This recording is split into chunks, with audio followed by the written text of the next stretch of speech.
Alright, so let's start this head gasket repair.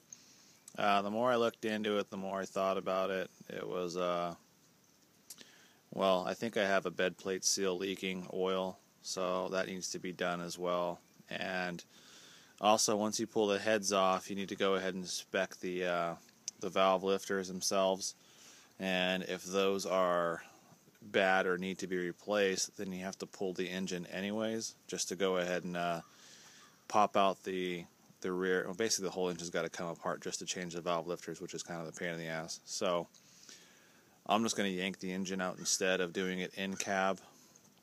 You can do it. All you have to do is just disassemble and remove, the whole AC unit and this housing here that comes off the back and through the inside under the glove box. There's an access panel where you can undo, I think it's 3 bolts. That whole area just pops off. Then you got plenty of working room to go ahead and put your studs in and do it that way. It's really not that complicated.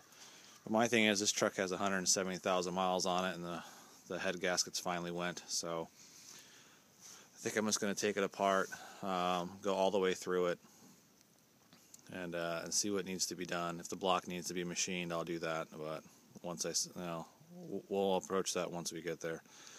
But to start, I'm going to go ahead and disconnect all the cables to the batteries, pop this shroud off here.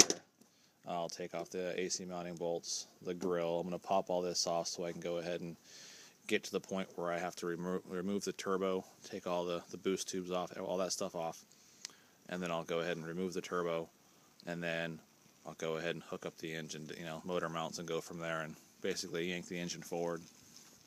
As you can see, it's not going to be a pleasant job because we got snow on the ground, which really sucks. But like I said, going to the dealership and having it done is going to cost thousands. Whereas you can do it yourself just to do the ARP studs. You can do them for under $1,000. But that's what it is.